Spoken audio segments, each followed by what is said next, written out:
Chapter 15 Naradiya Kirtan Paddhati, Mr. Cholkar's Sugarless Tea, Two Lizards.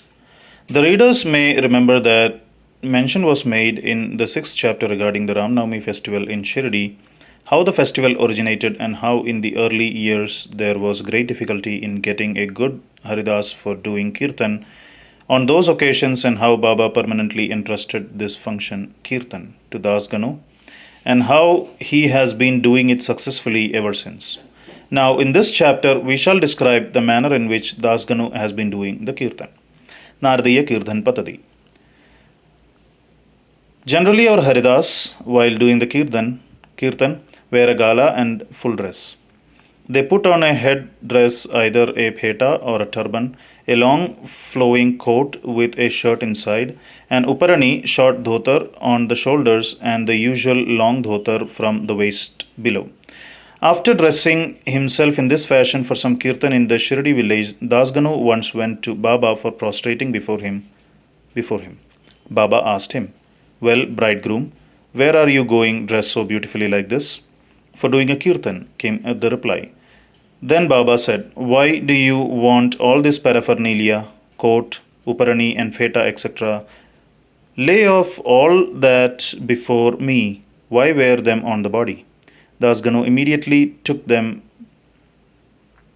off and placed them at Baba's feet. Thenceforth, Dasganu never wore these things. While doing the kirtan, he was always bare from waist upward. A pair of chiplis was in his hand and a garland round his neck. This is not in consonance with the practice generally followed by all the Haridas, but this is the best and purest method. The sage Narada, from whom the Kirtan Paddhati originated, wore nothing on his torso and head. He carried a veena in his hand and wandered from place to place singing the glory of the Lord. Mr. Cholkar's Sugarless Tea. Initially, Baba was known in Pune and Ahmednagar district, but Nana Sahib Chandorkar, by his word of mouth, and Das Ganu, by his splendid kirtan, spread the fame of Baba in Konkan, Mumbai Presidency. In fact, it was Das Ganu, may God bless him, who, by his beautiful and inimitable kirtans, made Baba available to so many people there. The audience who come to hear the kirtans have different tastes. Some like the erudition or learning of the Haridas, some his gestures, some his singing, some his wit and humor, some his preliminary dissertation on Vedanta, and some his main theme, and so on. But among them there are very few who, by hearing the kirtan, get faith and devotion or love for God or saints. The effect of hearing Dasganu's kirtan on the minds of audience was, however, electric as it were. We give an instance here. Dasganu was once doing his kirtan and singing the glory of Sai Baba in the Kopineshwar temple in Thana. One Mr. Cholkar, a poor man serving as a temporary employee in the civil courts in Thana, was amongst the audience. He heard Dasganu's kirtan most attentively and was much moved. He there and then mentally bowed and vowed to Baba, saying, "Baba, I am a poor man, unable to support my family. If by your grace I pass the departmental examination and get a permanent post, I shall go to Shirdi, fall at your feet, and distribute sugar candy in your name." As luck would have it, Mr. Cholkar did pass the examination and did get the permanent post. It remained for him to fulfill his vow. The sooner the better. Mr. Cholkar was a poor man with a large family to support, and he could not afford to pay the expenses for a Shirdi trip. As is well said, one can easily cross over the Nane Ghat in Thana district or even the Sahyadri range, but it is very difficult for a poor man to cross Umbar Ghat, that is the threshold of his house. As Mr. Cholkar was anxious to fulfill his vow as early as possible, he resolved to cut down his expenses and save money. He determined not to use sugar in his diet and began to take his tea without it. After he was able to save some money in this way, he came to Shirdi, took Baba's darshan, fell at his feet, offered a coconut, distributed it with a clean conscience along with sugar candy as per his vow, and said to Baba that he was much pleased with his darshan and that his desires were fulfilled that day. Mr. Cholkar was in the masjid with his host Bapu Sahib Jog.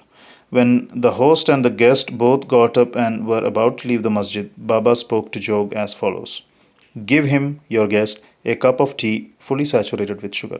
Hearing these significant words, Mr. Cholkar was much moved. He was wonderstruck. His eyes were bedewed with tears and he felt at Baba's feet again. Mr. Jog was also curious about the direction. Baba wanted by his words to create faith and devotion in Cholkar's mind. He hinted as it were that he got the sugar candy as per his vow and that he knew fully well his secret determination not to use sugar in his diet. Baba meant to say, If you spread your palms with devotion before me, I am immediately with you day and night. Though I am here physically, still I know what you do beyond the seven seas. Go wherever you wish over the wide world, I am with you. My abode is in your heart and I am within you. Always worship me, who is seated in your heart as well as in the hearts of all beings. Blessed and fortunate indeed is he who knows me thus. What a beautiful and important lesson Baba had thus imparted to Mr. Cholkar. Two lizards. Now we close this chapter with the story of two little lizards. Once Baba was sitting in the masjid. A devotee sat in front of him when a lizard ticked. Out of curiosity, the devotee asked Baba whether this ticking of the lizard signified anything good or was it a bad omen. Baba said that the lizard was overjoyed as her sister from Aurangabad was coming to see her. The devotee sat silent, not making out the meaning of Baba's words. Immediately, a gentleman from Aurangabad came on horseback to see Baba. He wanted to proceed further, but his horse would not go as it was hungry and wanted grams. He took out a bag of grams from his shoulders to bring grams and dashed it on the ground to remove dirt. A lizard came out from there and, in the presence of all, climbed up the wall. Baba asked the questioner devotee to mark her well. She at once went strutting to her sister. Both sisters met each other after a long time, kissed and embraced each other, whirled round and danced with love. Where is Shirdi and where is Aurangabad for the lizard? How should the man on horseback come there from Aurangabad with the lizard? And how should Baba make the prophecy of meeting of the two sisters? All this is really very wonderful and proves the omniscience, the all-knowing nature of Baba. Postscript. He who respectfully reads this chapter or studies it daily will get all his miseries removed by the grace of the Sadguru Sai Baba. Bow to Sri Sai. Peace be to all.